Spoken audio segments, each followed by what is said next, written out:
ગુજરાતના સુપ્રસિદ્ધ શક્તિપીઠ અંબાજીના પવિત્ર યાત્રાધામ ખાતે માતાજીની આરાધનાના ભાગરૂપે એક અદ્ભુત ધાર્મિક કાર્યક્રમનું આયોજન થયું હતું, જેમાં કુલ 1111 કન્યાઓનું વૈદિક મંત્રોચ્ચાર સાથે કન્યા પૂજન કરવામાં આવ્યું હતું। શાસ્ત્રોક્ત વિધિ મુજબ બ્રહ્મભોજન કરાવતા પહેલા નાની બાળાઓને સાક્ષાત દેવી સ્વરૂપ માનીને તેમના ચરણ ધોવાયા હતા। તેમને તિલક કરવામાં આવ્યું અને વેદના પવિત્ર મંત્રોના ઉચ્ચારણ સાથે તેમનું પૂજન કરવામાં આવ્યું હતું। આ વિશિષ્ટ આયોજનનો મુખ્ય હેતુ મા ભગવતીના વિવિધ સ્વરૂપોનું સન્માન કરવાનો અને સમાજમાં નારી શક્તિના ગૌરવને વધારવાનો હતો। આ દિવ્ય દૃશ્ય નિહાળીને હજારોની સંખ્યામાં ઉપસ્થિત ભક્તોએ ધન્યતા અનુભવી હતી।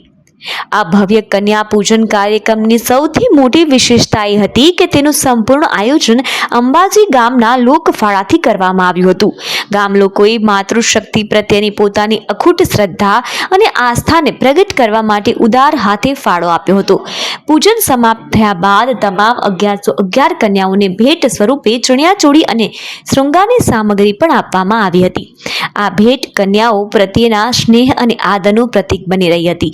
લોકફાળાથી થયેલું આ આયોજન સામૂહિક શ્રદ્ધા, સહકાર અને સંસ્કૃતિના જતનનું ઉત્તમ ઉદાહરણ પૂરું પાડે છે, જેણે અંબાજીના ધાર્મિક માહોલમાં એક વિશેષ અને યાદગાર ઉમંગ ઉમેર્યો હતો। આ ઘટનાને વર્લ્ડ બુક ઓફ રેકોર્ડમાં પણ નોંધવામાં આવી છે, જેનું સર્ટિફિકેટ પણ ચાચરના ચોકમાં જ આપવામાં આવ્યું હતું।